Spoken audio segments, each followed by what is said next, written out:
मित्रांनो, बघता बघता IPL 2026चा एक टप्पा संपत आलाय. प्रत्येक टीम वेगवेगळ्या चॅलेंजेसला फेस करत पुढे चालली. पण आज आपण बोलणार आहोत एका अशा टीम बद्दल ज्या टीमला सध्या जरा स्ट्रगलिंग पिरियड थ्रू जावं लागतंय. Kolkata night riders. KKRने आतापर्यंत 4 सामने खेळले, पण निकाल मात्र एकच आहे, पराभव.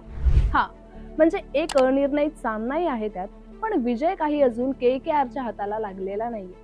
पण तरीही KKRचा अत्यंत गुणी कर्णधार अजिंक्य रहाणे तो मात्र अत्यंत शांत आहे, स्टेडी आहे आणि टीमला सपोर्ट करत खंबीरपणे उभा आहे. बघूयात, टीमला सीझन मध्ये अजूनही एकही सॉलिड विजय मिळवता आला नसला तरीही टीमचं स्पिरिट अजिंक्य रहाणे कसं टिकून ठेवतोय ते.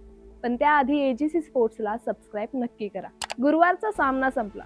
KKRला पुन्हा एकदा एका कठीण पराभवाला सामोरं जावं लागलं. पत्रकार परिषद सुरू झाली. प्रश्न एकच, काय म्हणताय रहाणे? पुन्हा एकदा मॅच हरलात?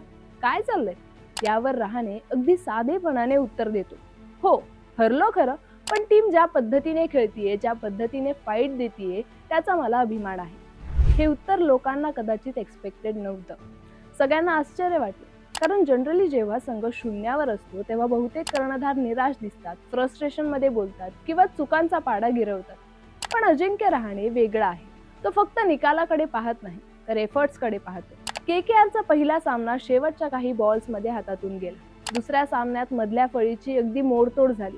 तिसऱ्या सामन्यात खरं तर गोलंदाजांनी चांगला लढा दिला, पण शेवटच्या ओव्हरमध्ये त्यांचं नियंत्रण जरा सुटलं. आणि चौथ्या सामन्यात फलंदाजीने सुरुवात चांगली केली, पण मोठा स्कोर उभा करता आला नाही. रिझल्ट बाजूला ठेवला तर 4 सामन्यात या 4 वेगवेगळ्या चुकातच झाल्या, पण प्रत्येक सामन्यात काहीतरी शिकण्यासारखं मात्र नक्की होतं. रहाणेने बरोबर तेच ओळखलं. तो मीडियाशी बोलताना म्हणाला की आम्ही महत्त्वाच्या टप्प्यावर चांगलं खेळतोय, पण आता ते जास्त वेळ टिकवायचं आहे. कन्सिस्टन्सी सुधारायला हवी. छोट्या चुका दुरुस्त झाल्या की निकाल आपोआप बदलेल. तुम्ही हे नोटीस केलं का की त्याच्या बोलण्यामध्ये आरोप नाहीये, कुणाला ब्लेम करणं नाहीये. त्याऐवजी तो संघाला एकत्र ठेवण्यासाठी, त्यांचा आत्मविश्वास टिकून ठेवण्यासाठी प्रयत्न करतोय. आणि हेच आहे त्याच्यातलं लीडरशिप स्किल. कारण प्रत्येक खेळाडूला हे माहित असतं की जर कर्णधाराचा पाठिंबा पक्का असेल तर पराभवातून सुद्धा परत उभं राहणं सोपं असतं. KKRचे खेळाडूही तेच अनुभवतायत. एकीकडे सगळे म्हणतायत की अजून एकही सॉलिड विन नाहीये, म्हणजे सीझन हातातून गेला. पण अजिंक्य मात्र म्हणतोय की सीझन अजूनही बराच बाकी आहे. आमचे जेन्युइन एफर्ट्स चालू आहेत. टीम आपल्या चुकांवर काम करते आणि प्रगतीही दिसते. सो मला खात्री आहे की आम्ही जोरदार कमबॅक नक्कीच करू. सिंपल आणि काम रिप्लाय, पण टीमसाठी गरजेची असणारी आशा निर्माण करणारं स्टेटमेंट. खरं पाहिलं तर IPL ही एक अशी टुर्नामेंट आहे जिथं एक विजय सुद्धा संपूर्ण मोमेंटम बदलू शकतो. अजिंक्यला याचा चांगला अनुभव सुद्धा आहे. त्यामुळे तो म्हणतो की विजय महत्वाचा आहेच, पण प्रयत्न जास्त महत्वाचे, कारण प्रयत्न टिकून राहिले तर विजय आपोआप येतो. आणि KKRचे एफर्ट्स तर 4ही सामन्यात दिसून आले, हे मात्र नक्की. कधी चांगली सुरुवात, कधी आक्रमक गोलंदाजी, तर कधी उत्तम फिल्डिंग. म्हणजेच टीम काही अगदीच धडपडलेली नाहीये, फक्त खेळाडूंना पूर्ण मॅच मध्ये स्टॅबिलिटी आणायची आहे. आजचं क्रिकेट जग, विशेषतः IPL, हे निकालावर चालतं. ऑफकोर्स लोक स्कोअर पाहतात, स्टँडिंग्स पाहतात, पॉइंट्स टेबल मध्ये टीम कुठे आहे हेही पाहतात आणि येस ऑर नो ठरवून टाकतात.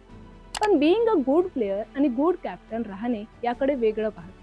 तो टीम मधल्या प्रत्येक खेळाडूमध्ये झालेली डेव्हलपमेंट पाहतो, त्यांची पर्स्पेक्टिव्ह पाहतो, त्यांची मेहनत पाहतो. आणि आपणही या दृष्टीने पाहिलं तर KKR हरलेली असती तरीही इम्प्रूव्हमेंटसाठीच्या महत्त्वाच्या टप्प्यात आहे.